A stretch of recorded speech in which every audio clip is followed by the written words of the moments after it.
दिनै आसामनि गिबि मन्थ्रि हिमन्त बिश्व शर्माया इउपिपिएल राजखान्थि दोलोनि बोसोरारि जथुमायाव गाहाय आलासि महरै बाहागो लाफैयो। क'क्राझार चन्द्रपारानि जौगालु फोथाराव खुंनाय दिनै बिटिआरनि गाहाय खुंगिरि प्रमद बर'नि सामलायनाय मेलाव बाहागो लानानै गिबि मन्थ्रि हिमन्त बिश्व शर्माया बर' हारिनि माखासे गोनां बाथ्राखौ बुंथियो। गिबि मन्थ्रि हिमन्तआ बुंदों, इउपिपिएल दोलोनि दैदेननाय जथाय बिटिआर सरकारा फैबाय थानाय समाव ओनसोलनि गासैबो हारि-हारिसानि थाखाय जौगाथायनि खामानि मावलांगोन। मेलाव हिमन्तआ फिन खेबसेबाव रोखा बाथ्राखौ बुंदों, बर'फ्रा आसामनि गोजामसिन थागिबि हारि। बर'फोरनि थानाय ओनसोलनि जौगाखांहोनाय बिजेपि सरकारा बिबान दं होननानै गिबि मन्थ्रिया बुङो। फारसेथिं जारिमिनारि बिटिआर गोरोबथाखौ रायखांनानै गिबि मन्थ्रिया बिटिआर ओनसोलाव गोजोन थासारिया साग्लोबबाय होननानै बुंदों। गिबि मन्थ्रि हिमन्तआ गोनांथार बाथ्रा बिटिआर गोरोबथानि दफाफोरखौ फारि-फारियै मावफुंजोबगोन। गिबि मन्थ्रि हिमन्तआ रोखायै बुंदों, बिटिआर गोरोबथानि गेजेरजों गुबै दाहाराव फैनाय बारग' एनडिएफबिफोरनि सायाव थानाय केसफोरखौ आयेननि गेजेरजों बोखारनायाव रायजो सरकारनि बिबान दं। लोगोसेनो फैगौ लकसभा बिसायख'थियाव इउपिपिएल आरो बिजेपि दोलोआ जथायै बिजाथि फसंगोन होननानैबो दिनैनि मेलाव फोसावदों। বৃহৎ জনগোষ্ঠী অসমৰ বড়োসকল আহোম আৰু আৰ্যসকলৰ কেইবাশৰ বছৰ আগৰে পৰা কৃষি উপযোগী আৰু উপযুক্ত বাসস্থান বিচাৰি উত্তৰ পূব আৰু উত্তৰ পশ্চিম চুকেদি অসমত প্ৰৱেশ কৰি ব্ৰহ্মপুত্ৰ, বৰাক, কপিলী আৰু ইয়াৰ উপনদীসমূহৰ পাৰে পাৰে বসবাস কৰিছিল। তাৰ প্ৰমাণ বৰ্তমানৰ অসমৰ নদ নদী, জান জুৰি, বিল আৰু ঠাইৰ নামবোৰৰ পৰাই প্ৰমাণিত কৰিব পাৰি। নৃতত্ত্ববিদসকলৰ মতে বড়োসকল আছিল প্ৰাচীন আদিভূমি আছিল তিব্বত আৰু সেই শতিকে তেওঁলোক বৌদ্ধ আছিল। এই বৌদ্ধ শব্দৰ পৰাই বড়ো শব্দৰ উৎপত্তি হৈছিল। এই কথাই কোনেও নুই কৰিব নোৱাৰে যে কেইবা হাজাৰ বছৰ পূৰ্বে বড়োসকলে কোনো প্ৰাকৃতিক বা ভৌগোলিক কাৰণত এই অসম নামৰ বিশাল ভূখণ্ডক খিতাপি লৈছিল আৰু এক সুকীয়া সাংস্কৃতিক ভাষিক বৈশিষ্ট্যৰে এই অঞ্চলটোৰ বিভিন্ন ভাষিক সম্প্ৰদায় আৰু বিভিন্ন সাংস্কৃতিক মূলৰ মানৱ প্ৰজাতিৰ লগত পাৰস্পৰিক দিয়া আৰু লোৱাৰ বিনিময়েৰে বসবাস কৰিছিল। যোগিনী তন্ত্ৰত প্ৰাচীন কামৰূপৰ ধৰ্মত কৈৰাতজ বুলি উল্লেখ আছে। নিঃসন্দেহে কিৰাত শব্দই বড়োসকলকে সামৰি লৈছিল। প্ৰাগজ্যোতিষপুৰ, কামৰূপ আৰু পিছলৈ অসম নামে জনাজাত এই ঐতিহাসিক বিশাল ভূখণ্ডত বড়োসকলৰ কেইবাশ বছৰীয়া সাংস্কৃতিক ইতিহাস ঠাহ খাই আছে। এই বিশাল ভূখণ্ডত আহোমসকলে পদাৰ্পণ কৰাৰ কেইবাশ বছৰ আগতে কিৰাত ফৈদৰ মহিৰাংগ দানৱ, নৰকাসুৰ, বান ৰজা, ভীষ্মক ৰজা, ভগদত্ত, হিড়িম্বাকে আদি কৰি তুলাৰাম সেনাপতিলৈ বিভিন্ন ৰজাই ৰাজত্ব কৰিছিল আৰু বিভিন্ন ৰাজ্যৰ নাম দিছিল। বিভিন্ন আৰ্থ-সামাজিক পৰিঘটনা, মানৰ আক্ৰমণ আৰু পাছলৈ তেওঁলোকৰ জাতিগত পৰিচয় দাঙি ধৰাৰ লগতে তেওঁলোকে মানৱ সম্পদৰ অতীত ঐতিহ্যও বহন কৰিছে। আজিৰ এই ইউপিপিএল দলৰ এই পবিত্ৰ ত্ৰিবাৰ্ষিক অধিৱেশনত মই থিয় হৈ বড়োসকলক নিজৰ ঐতিহ্য, নিজৰ পৰম্পৰা, নিজৰ সাহিত্য, নিজৰ ভাষা আৰু নিজৰ ধৰ্মীয় বিশ্বাসক শক্তিশালী কৰাৰ বাবে মই আহ্বান জনাম। তিব্বত চীনীয় ভাষা গোষ্ঠীৰ তিব্বত বৰ্মী শাখাৰ আটাইতকৈ উল্লেখযোগ্য শাখাটো হৈছে অসম বৰ্মী শাখা। এই শাখাৰ দুটা প্ৰধান ভাগ হৈছে বড়ো নগা আৰু কুকি চীন। বড়ো নগা শাখাৰ ভিতৰত এটা অন্যতম শক্তিশালী ভাষা হৈছে বড়ো ভাষা। বড়োসকলৰ নিকটতম সহোদৰ আৰু প্ৰতিবেশী হিচাপে বসবাস কৰি অহা অসমৰ অন্যান্য ভাষা-ভাষীৰ জনগোষ্ঠীসকলৰ সৈতে বড়োসকলৰ সম্পৰ্ক প্ৰাগ ঐতিহাসিক কালৰ পৰাই বৰ্তি আহিছে।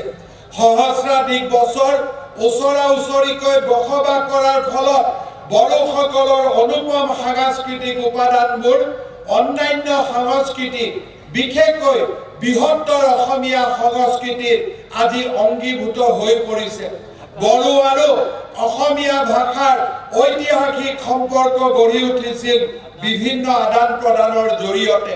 আবহমান কালৰ পৰা সামাজিক জীৱনত এই আদান প্ৰদান অতি নীৰৱে দুইখন সমাজৰ মাজত চলি আছে। সভাটো আপোনালোকক বিনম্ৰতাৰে সৈতে ক'ব খোজো যে যিসকলৰ গোচৰ এতিয়াও প্ৰত্যাহাৰ হোৱা নাই, তেওঁলোকৰ গোচৰসমূহ আইন শৃংখলাৰ মাজত থাকি প্ৰত্যাহাৰ কৰিবলৈ আমাৰ ৰাজ্য চৰকাৰ দায়বদ্ধ আৰু এই দিশত আমি UPPL দলৰ লগত একেলগে কাম কৰাৰ বাবে প্ৰতিশ্ৰুতিবদ্ধ। শ্ৰদ্ধাৰ ৰাইজ, যোৱা কেইদিনমান আগতে আমাৰ কোকৰাঝাৰত যি অত্যন্ত সুন্দৰভাৱে ফুটবল প্ৰতিযোগিতা চলিছিলে আৰু লাখ লাখ লোকৰ যি সমাৱেশ হৈছিল, সি বড়োভূমিত এক নতুন শান্তিৰ বাতৰি কঢ়িয়াই আনিছিল। আজিৰ সভাতে মই ঘোষণা কৰিব খুজিছো যে সেই ফুটবল প্ৰতিযোগিতাৰ অত্যন্ত সুন্দৰ দৃশ্য দেখি যে সেইদিনাই মই সংকল্প লৈছিলো যে কোকৰাঝাৰত সৰু সজাই আৰ্হিত আমি এখন সুন্দৰ ক্ৰীড়া প্ৰকল্প নিৰ্মাণ কৰিম আৰু তাৰ বাবে আজিৰ সভাতে মই ৰাজ্য চৰকাৰৰ হৈ 150 কোটি টকাৰ এটা অনুমোদন আগবঢ়াইছো।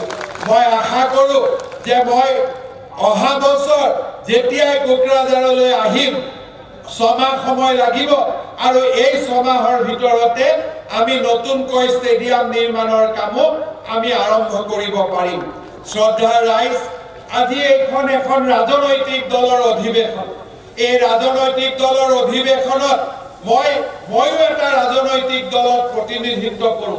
বিজেপি দলৰ ৰাষ্ট্ৰীয় সভাপতি JP নাড্ডা ডাঙৰীয়াই আপোনালোকৰ এই অধিৱেশন সফল কৰাৰ বাবে অকল বাণী পঠুৱাই নহয়, টেলিফোন যোগেও ৰাতিপুৱা তেওঁ মোক কৈছিল মই যাতে আপোনালোকক তেখেতৰ শুভেচ্ছাৰ কথা অৱগত কৰোঁ। আজিৰ সভাতে মই আপোনালোকৰ বাবে সুন্দৰভাৱে আজিৰ এই সুন্দৰ দিনটোত মই আপোনালোকক আনুষ্ঠানিকভাৱে ঘোষণা কৰিব বিচাৰো যে আগন্তুক লোকসভা নিৰ্বাচনতো বিজেপি আৰু UPPL দলে একেলগে প্ৰতিদ্বন্দ্বিতা কৰিব আৰু আমি আমাৰ মিত্ৰতাক আৰু অধিক আমি শক্তিশালী কৰাৰ বাবে প্ৰচেষ্টা আগবঢ়াম। শ্ৰদ্ধাৰ ৰাইজ, আজিৰ এই পবিত্ৰ দিনটোত মই পুনৰ এবাৰ বড়োলেণ্ডৰ বিকাশৰ বাবে প্ৰাণ আহুতি দিয়া প্ৰতিগৰাকী শ্বহীদলৈ মই শ্ৰদ্ধা নিবেদন কৰিছো। মই যেতিয়া বড়োভূমিৰ শ্বহীদসকললৈ শ্ৰদ্ধা নিবেদন কৰিছো, আপচুৰ আন্দোলনত নিহতৰ পৰা আনহাতে আন দিশত নিহত হোৱা প্ৰতিগৰাকী পৰিয়ালৰ উল্লেখ কৰাৰ লগতে বড়োভূমিত নিজৰ অধিকাৰৰ বাবে অবড়ো আন্দোলনৰ নেতৃত্ব লৈ শ্বহীদ হোৱা সকলকলৈ গৈও মই মোৰ শ্ৰদ্ধাঞ্জলি জ্ঞাপন কৰিছো। কাৰণ মই বিচাৰো মৃত্যুৰ পিছত যেনেকে কোনো বড়ো আৰু অবড়োৰ পৰিচয় নাথাকে, ঠিক তেনেদৰে আজি আমি তেওঁলোকৰ আদৰ্শৰে অনুপ্ৰাণিত হৈ এই বড়োভূমিত বড়ো আৰু অনাবড়োৰ মাজত থকা সকলো পাৰ্থক্য আঁতৰাই সমন্বয়ৰ এডাল মহান সাঁকো আমি নিৰ্মাণ কৰিব লাগিব। উন্নয়ন আৰু প্ৰগতিৰ এক নতুন দিগন্ত নিৰ্মাণ কৰিব লাগিব। মই বিশ্বাস কৰো যে আজি যেনেকে আমি বড়োলেণ্ড টেৰিটৰিয়েল কাউন্সিল বা BTC BTRৰ পৰা বড়োভূমিৰ বড়ো ভাষা বিকাশৰ বাবে কাম কৰিছো, ঠিক সেই ধৰণে এই মঞ্চৰ পৰাই অসমীয়া ভাষা, গোৰ্খা ভাষা, বঙালী ভাষাৰ উন্নয়নৰ বাবেও তেওঁলোকৰ মিডিয়াম স্কুলসমূহৰ শক্তিশালীকৰণৰ বাবেও BTR কৰ্তৃপক্ষই যাতে কাম কৰে তাৰ বাবে মই তেওঁলোকক আহ্বান জনাম। মই আকৌ কৈছো, বড়োসকল হল অসমৰ আদিমতম জনগোষ্ঠী, বড়োসকল হল অসমৰ পিতৃপুৰুষ আৰু আমি আনসকল হৈছো তেওঁলোকৰ সন্তান স্বৰূপ।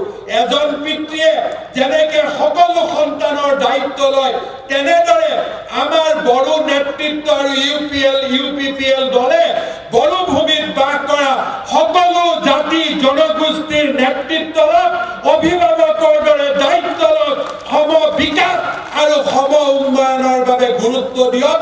তাৰ বাবে কৰিবলৈ মই আহ্বান জনাম। শ্ৰদ্ধা ৰাইজ, যোৱা কেইদিনমান আগতে প্ৰধানমন্ত্ৰী নৰেন্দ্ৰ মোদী ডাঙৰীয়া আৰু গৃহমন্ত্ৰী অমিত শ্বাহ ডাঙৰীয়াৰ নেতৃত্বত আদিবাসীসকলৰ মাজত শান্তি প্ৰতিষ্ঠাৰ বাবেও চুক্তি স্বাক্ষৰিত হ'ল। মই বিটিআৰৰ নেতৃত্বক আহ্বান জনাম যে আমাৰ সাম্প্ৰদায়িক সংঘৰ্ষৰ সময়ত যিসকল আদিবাসী লোক আৰু বড়ো লোকসকলৰ ভূমি মাটি আদিত ক্ষতি হৈছিল, তেওঁলোকে নিজৰ ঘৰৰ পৰা আঁতৰি আহিব লাগিছিলে। তেওঁলোকৰ পুনৰ সংস্থাপনৰ বাবে বিটিআৰে যাতে কাম হাতত লয় আৰু এই দিশত অসম চৰকাৰে বিটিআৰ কৰ্তৃপক্ষক সম্পূৰ্ণ আৰ্থিকভাৱে সহায় কৰাৰ প্ৰতিশ্ৰুতি আজিৰ সভাতে মই ঘোষণা কৰিছোঁ। শ্ৰদ্ধা ৰাইজ, আজিৰ বিটিআৰৰ নেতৃত্ব লোৱা UPPL দলৰ তৃতীয় ত্ৰিবাৰ্ষিক অধিৱেশনত আপোনালোকে গোট খাইছে। সকলো জাতি জনগোষ্ঠীৰ লোকৰ এই ভূমি এক মিলনৰ ভূমিলৈ ৰূপান্তৰ হৈছে। মই বিচাৰো বড়োলেণ্ডৰ কোনো মাতৃৰ বুকু আৰু যাতে বন্দুকৰ গুলীত খুদা নহয়। প্ৰত্যেকগৰাকী মাতৃয়ে নিজৰ সন্তানক জন্ম দি সেই সন্তানক শিক্ষিত কৰাৰ সপোন দেখিবলৈ যাতে সাহস পায়, প্ৰেৰণা পায়। বড়োভূমিৰ পৰা যাতে বন্দুকৰ গুলী চিৰ জীৱনৰ বাবে নোহোৱা হৈ যায় আৰু শান্তিৰ কপৌ জুৰি এই বড়োভূমিত যাতে স্থায়ীভাৱে থাকিবলৈ পায়, তাৰ বাবে UPPL দলক সামাজিক ৰাজনৈতিক পৰিৱেশ নিৰ্মাণৰ বাবে মই দায়িত্ব আগবঢ়াম। শ্ৰদ্ধা ৰাইজ, বড়োভূমিৰ বিকাশৰ বাবে আমি দায়বদ্ধ। অকল স্বাস্থ্য খণ্ডতে নহয়, বড়োভূমিত যোগাযোগৰ ক্ষেত্ৰত আমি কেইবাটাও গুৰুত্বপূৰ্ণ কাম হাতত লৈছোঁ। পাগলাদিয়াৰ দলঙৰ পৰা বড়োভূমিত প্ৰায় 1000 কোটি টকাৰ গুডউইল পেকেজ দিয়াৰ পৰা আমি বড়োভূমিত অসমমালাৰ কেইবাটাও গুৰুত্বপূৰ্ণ পথ ৰূপায়ণ কৰি বড়োভূমিৰ ৰাইজক যোগাযোগৰ সম্পূৰ্ণ সুবিধা প্ৰদান কৰিব খুজিছোঁ। বড়োভূমিৰ দৰিদ্ৰ জনগণৰ বাবে আমি কাম কৰিব বিচাৰিছোঁ। আজিৰ সভাতে মই ঘোষণা কৰিব বিচাৰিছোঁ যে অহা 1 জানুৱাৰীৰ পৰা আমি বড়োভূমিৰ দৰিদ্ৰ লোকসকলৰ বাবে নতুনকৈ অৰুণোদয় আঁচনি, নতুনকৈ বিনামূলীয়া চাউলৰ ৰেচন কাৰ্ড দিয়াৰ কাম আমি আৰম্ভ কৰিম। তাৰ লগে লগে যিমান লোকৰ ৰেচন কাৰ্ড থাকিব, তেওঁলোকে যাতে 5 লাখ টকালৈকে অসম আৰু অসমৰ বাহিৰৰ হস্পিটালত বিনামূলীয়া চিকিৎসাৰ সুবিধা পায়, তাৰ বাবেও অহা 1 জানুৱাৰীৰ পৰা আমি নতুন আঁচনিৰ কাম হাতত ল'ম। পণ্ডিত দীনদয়াল উপাধ্যায়ৰ অন্ত্যোদয়ৰ আঁচনিৰ পৰা প্ৰেৰণা লৈ, অন্ত্যোদয়ৰ আদৰ্শৰ পৰা প্ৰেৰণা লৈ বড়োভূমিৰ প্ৰতিজন দৰিদ্ৰ ব্যক্তিৰ জীৱনৰ পৰিৱৰ্তনৰ বাবে আমি প্ৰতিশ্ৰুতিবদ্ধ। যোৱা 1.5 বছৰ আগতে মই ৰুণীখাটালৈ আহিছিলোঁ। ৰুণীখাটাত যি ধৰণে শিশুসকলক জীয়াই থকাৰ ন্যূনতম সুবিধাৰ বাবে ছিকিমত বিক্ৰী কৰিবলগীয়া হৈছিল, তেনেকুৱা ঘটনাই আমাৰ মনত দুখ দিয়ে। এই বড়োভূমি কৃষিৰ বাবে এক উৰ্বৰ ভূমি। বড়োভূমিত যিকোনো গছৰ উৎপাদন হ'ব পাৰে। বনভূমি ধ্বংস নকৰাকৈও আমি বড়োভূমিত মূল্যৱান ঔষধৰ এক সুন্দৰ অৰ্থনৈতিক পৃষ্ঠভূমি আমি নিৰ্মাণ কৰিব পাৰোঁ।